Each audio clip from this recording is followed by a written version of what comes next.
आदाब दोस्तों, मैं खैर मकदम करता हूँ आपका अपने इस यूट्यूब चैनल डिकोडिंग लॉज में। ये हमारा फर्स्ट वीडियो है और हमने आज ही अपना ये यूट्यूब चैनल स्टार्ट किया है डिकोडिंग लॉज, जिसमें हम जानेंगे तरह तरह के लीगल इश्यूज़ जो हमारी सोसाइटी को इन्फ्लुएंस करते हैं, इम्पैक्ट करते हैं, जो नेशनल इम्पोर्टेंस के इश्यूज़ हैं और जो हमारे एवरीडे डेली लाइफ से रिलेटेड हैं। तो मैं उम्मीद करता हूँ आपको ये एपिसोड पसंद आएगा।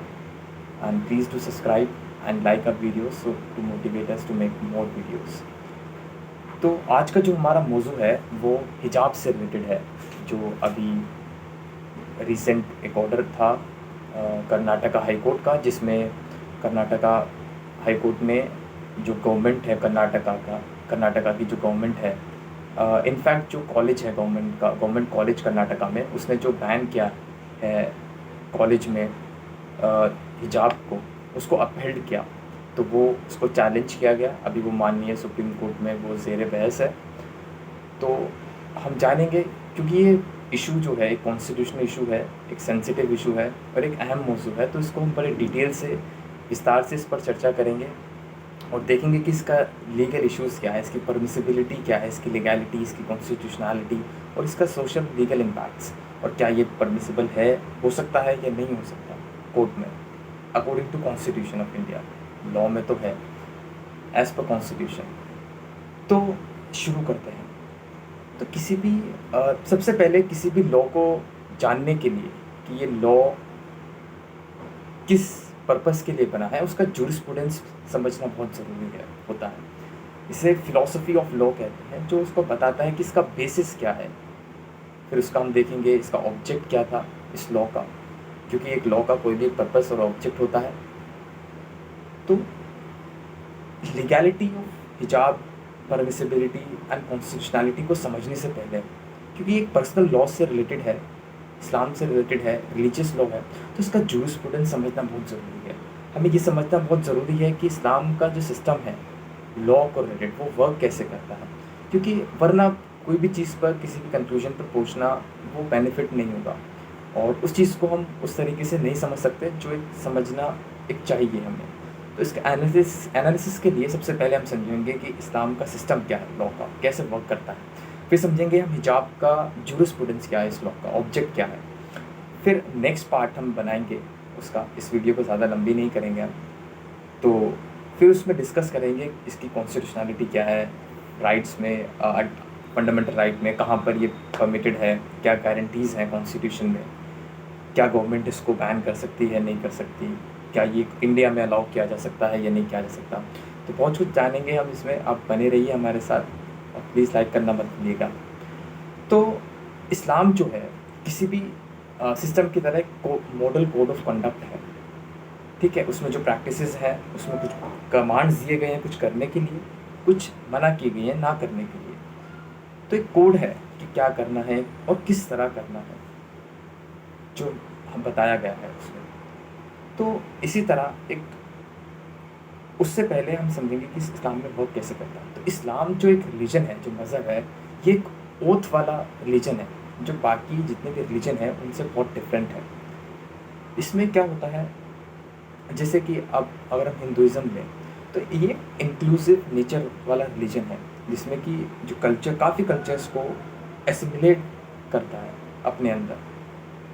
पॉलीथीज़म को मानता है कि इसमें मानना होता है कि जो जो जो परमात्मा है, जो खुदा है, वो अनेक है, अनेक अनेक रूप में है, माता पिता में है। ये सनातन धर्म का मानना है, लोगों को मानने वाला, जिसकी फ़िलॉसफी है कि माता पिता में हो सकता है, बड़े बुज़ुर्गों में होता है, अच्छे इंसान में हो सकता है, वो सब भगवान का रूप भी माना जाता है। तो ये पॉलीथीज़म वाली थ्योरी है। तो इससे इंक्लूसिव नेचर आता है, जैसे कि बुद्धिज़्म है, सिखिज़्म है, जैनिज़्म है, इन सबको को एक हिंदुज़्म का ही पार्ट माना जाता है, जबकि उनका कल्चर काफ़ी हद तक अलग है। तो जो बरक्स इसके जो इस्लाम है, वो एक्सक्लूड करने वाला रिलीजन है, वो चीज़ों को एक्सक्लूड करता जाता है। सबसे पहले कि मोनोथीज़म में, फिर क्या आपको करना है क्या नहीं करना, वो एक्सप्लिसिट है, क्या करना है वो भी एक्सप्लिसिट है, जो नहीं करना है वो भी एक्सप्लिसिट है। तो जब इस्लाम में कोई एम्ब्रेस करता है, कोई इस्लाम को अपनाता है, तो जैसे मैंने बताया ये वो एक ओथ पर आता है, ठीक है। बाकी जो रिलीजन है उसमें ओथ लेने की या कुछ करने की ज़रूरत नहीं है। आपका बिलीफ है, आप कल्चर है, आप बिलीव भी करेंगे तो भी होगा, आप कुछ प्रैक्टिस करेंगे सिर्फ दिल में मानेंगे तो भी हो सकता है। तो इस्लाम जो है एक ओथ पर रिलीजन होता है, जैसे कि उसमें डिक्लेयर करता है कि I there is no God besides Allah and prophet Muhammad is messenger peace be upon him. तो जब वो डिक्लेयर करता है तो वो सबमिट करता है अपनी विल को कि आई सबमिट माई, इससे जो इम्प्लाइड किया जाता है इस ओथ से एक्सप्लिसिटली और इम्प्लिसिटली कि I submit my will to almighty Allah. Submission of will होता है इसमें। तो जो राइट, जो चूज़ करने की जो होता है उसको काफ़ी रिस्ट्रिक्ट कर दिया जाता है कि तो जो अलाउड है, जो चीज़ें अलाउड हैं उसमें हमारा राइट टू चॉइस, हम उसमें प्रैक्टिस कर सकते हैं। जो बिल्कुल एक्सप्लिसिटली प्रोहिबिट है उसमें हमारे पास चूज़ करने का जो सिस्टम है या जो चॉइस है वो हमारे पास नहीं होता। फॉर एग्ज़ाम्पल जैसे कि फूड में हम बात करें, जैसे कि नॉनवेज में चिकन, मटन, फिश ये सब अलाउड है, तो यहाँ पर राइट टू चॉइस हम प्रैक्टिस कर सकते हैं कि हम जो भी हमें खाना है। अब फॉर एग्ज़ाम्पल जो चीज़ प्रोहिबिटेड है तो उसमें हमारे पास चॉइस नहीं है, हम उसको चाहते या ना चाहते हुए भी हम उसको अलाउड या परमिट नहीं कर सकते। जैसे कि लिकर है या फिर पोर्क है, तो ये एक्सप्लिसिटली प्रोहिबिट है, हम इसमें चॉइस एक्सरसाइज नहीं कर सकते कि थोड़ा सा पी लें, उस वक्त पी लें या नहीं पी। तो ये एक सिस्टम है, मतलब सबमिशन ऑफ विल है इसमें। तो जो बता दिया गया है सिर्फ उसी को हमें प्रैक्टिस करना है, और जितना उसमें अलाउड है रीजनेबल एप्लीकेशन ऑफ माइंड से हम उसको सिचुएशन बेस पर अप्लाई कर सकते हैं, जितने परमिसिबल लिमिट्स हैं उसकी, जिसको शरिया कहते हैं। जो लॉज है, एक पूरा जो कोड है उसको शरिया कहते हैं, लॉ का, इस्लामिक लॉ का। तो ये हमने देखा कि ये ओथ का सिस्टम है और इसमें सबमिशन ऑफ विल होता है। तो जो कमांडमेंट्स हैं वो फॉलो करनी है, जितना परमिसिबल है उसमें हम चूज़ कर सकते हैं। तो अब आते हैं हिजाब पर। तो हिजाब का जो इशू है, ये कमांडमेंट है जिसमें कुरान में, जिसमें अल्लाह कहते हैं प्रॉफिट मोहम्मद से कि O prophet tell the believing women to cover themselves with veil when they go out. एक मीनिंग है, ये एक अरबिक में एक्सप्रेशन है, पूरा जो वर्स है उसका मैंने आपको मीनिंग बताया। इसमें ये कहा कि प्रॉफिट मोहम्मद से कहा कि जो बिलीविंग वुमेन्स हैं उनसे आप कह दीजिए कि वो जब भी घर से बाहर निकलें तो अपने बॉडी को वेल कर लें, they should wear the well, इतना कहा गया है। तो जो डिज़ायरेबल है, जो सिंस एजेस प्रैक्टिस किया जा रहा है, वो पर्दा सिस्टम है, जो बुर्का होता है जिससे अपनी पूरी बॉडी वुमेन्स की कवर होती है, वो डिज़ायरेबल है। और इस पर यूनानिमस कंसेंसस भी है, जो स्कॉलर्स हैं हर वक्त के, सिंस एजेस ये प्रैक्टिस चली आ रही है। तो ये जिसको हम पर्दा सिस्टम भी बोलते हैं। तो ये इसका जूरिस्प्रूडेंस है। इस्लाम का सिस्टम हमने देखा कि ये ओथ पर काम करता है, फर्स्ट थिंग। इसमें सबमिशन ऑफ विल होता है, तो जो अलाउड है वही कर सकते हैं, और जितना परमिसिबल लिमिट्स है वही हम राइट टू चूज़ में प्रैक्टिस कर सकते हैं। ये सिस्टम ऑफ लॉ है इस्लाम का, ठीक है। फिर हमने हिजाब का जूरिस्प्रूडेंस देखा, तो ये कमांड है, अब ये ऑब्लिगेशन है। तो इसमें राइट टू चॉइस नहीं है इस्लाम में। आप हिजाब, जो पर्दा सिस्टम है, जो वेल वाली जो कमांडमेंट है, ये ऑब्लिगेशन है वुमेन पर। तो इसमें आप जो है आपको करना पड़ेगा, because we believing women have submitted their will to God. When they have submitted their will, तो उन्हें उनकी कमांडमेंट्स फॉलो करनी पड़ेगी। तो अब ये कमांडमेंट है, तो अब इसमें चूँकि ऑप्शंस गिवन नहीं है, तो आप इसको प्रैक्टिस जैसा है वैसे ही करना पड़ेगा। तो ये हमने देखा कि ये सिस्टम है, और ये इसका जूरिस्प्रूडेंस है हिजाब का, जो कुरान में कमांडमेंट है। अब इसका ऑब्जेक्ट देखते हैं। तो जो ऑब्जेक्ट है वो इन टुडेज़ लीगल पार्लेंस में डिस्कस होता है। ऑब्जेक्ट ये था कि डिसेंसी एक स्टैंडर्ड है, एक डिसेंट स्टैंडर्ड है। ये डिसेंसी ऑफ स्टैंडर्ड को शो करता है इस्लाम में, जो कि इस्लाम बहुत ज़्यादा प्रमोट करता है for both men and women, decency को। और ये थ्योरीज़ जो हम देखते हैं कि जो ड्रेसेस, ऑब्जेक्टिफाइंग ड्रेसेस होती हैं, उससे वो इम्पैक्ट, नेगेटिव इम्पैक्ट होता है, ये आर्ग्यूमेंट्स दिए जाते हैं हमारी सोसाइटी में। ये आज भी डिस्कशन किया जाता है, प्रोज एंड कॉन्स इनके डिस्कस किए जाते हैं। खैर वो एक अलग बहस है, वो अलग मौजूद है जिसमें हम फिर कभी चर्चा करेंगे। तो अब आते हैं सिस्टम इंडिया में। इंडिया एक डेमोक्रेटिक कंट्री है which is run by constitution. ये हमारा बिलीफ है और ये हमारा फैक्ट है। तो चूँकि इंडिया में कॉन्स्टिट्यूशन गवर्न करता है पीपल को, तो यहाँ पर इस्लामिक लॉज के जो क्रिमिनल इश्यूज़ हैं या क्रिमिनल लॉज हैं वो बैन है। मतलब बैन क्या, वो अलाउड ही नहीं है, तो बैन करने की ज़रूरत ही नहीं है उन्हें। सिविल लॉज जो होते हैं, जो पर्सनल लॉज होते हैं, वो गारंटीड है आर्टिकल 25 में उसकी प्रैक्टिसेस, आर्टिकल 26 कि अपने इंस्टीट्यूशन बनाना, माइनॉरिटी जो रिलीजियस इंस्टीट्यूशन बना सकते हैं 26 में, इन सब में 25 जो है आर्टिकल वो ये गवर्न करता है, ये राइट देता है कि अपने राइट रिलीजन को प्रैक्टिस करना, प्रोपगेट करना, प्रोफेस करना, इस सब की राइट देता है कि आप फैला सकते हैं अपना मज़हब, आप सिखा सकते हैं, आप प्रैक्टिस कर सकते हैं। इन सब राइट्स को एक्यूमुलेट करता है आर्टिकल 25 हमारा कॉन्स्टिट्यूशन ऑफ इंडिया।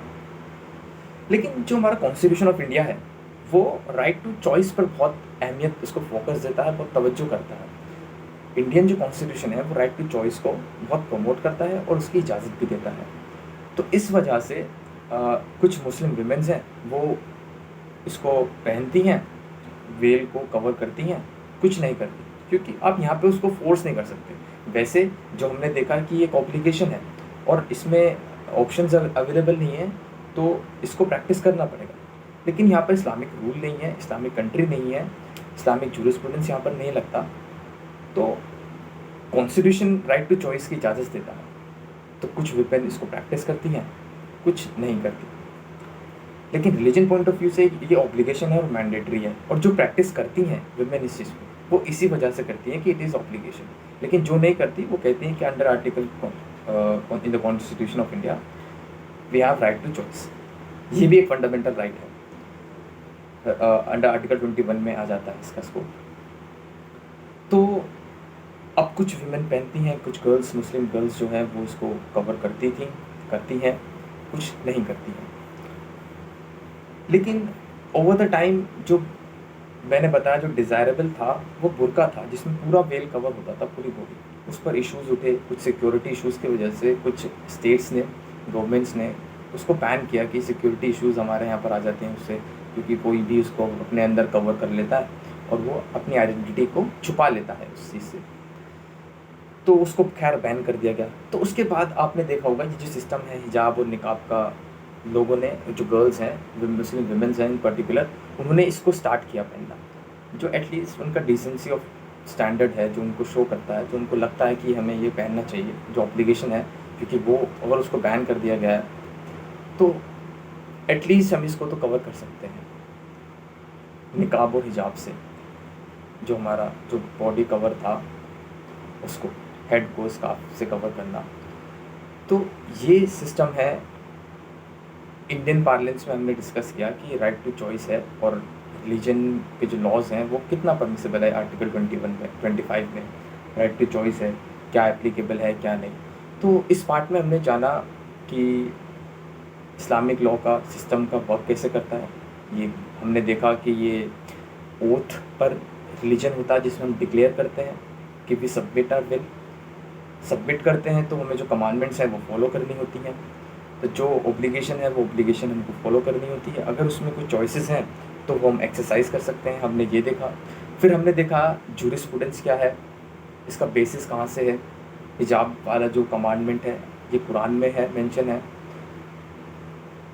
फिर हमने इसका ऑब्जेक्ट देखा, वो ज़्यादा डिटेल में नहीं गए हम, वो एक अलग मौजू हो जाता ऑब्जेक्ट इसका, लेकिन हमने वो देखा इसका जूरिस्प्रूडेंस है। हमने इसका देखा सिस्टम, देखा कि कैसे वर्क करता है। फिर हमने देखा कि इंडिया में जो रिलीजियस पर्सनल लॉज हैं वो क्रिमिनल लॉज फॉलो नहीं होते, सिर्फ पर्सनल लॉज, सिविल लॉज होते हैं, प्रॉपर्टी और रिलीजन और इन सबसे रिलेटेड।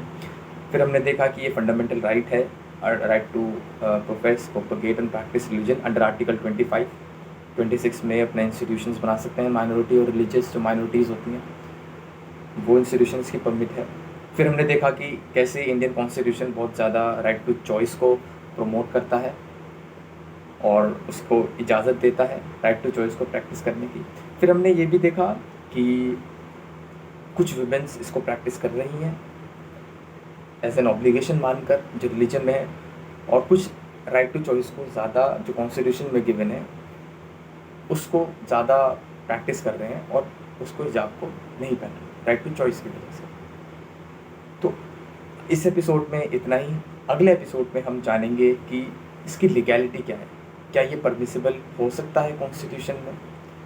हम देखेंगे रीजनेबल अकोमोडेशन का जो जूरिस्प्रूडेंस का कॉन्सेप्ट जो इमर्जिंग है अभी फ़िलहाल की डेमोक्रेसीज में।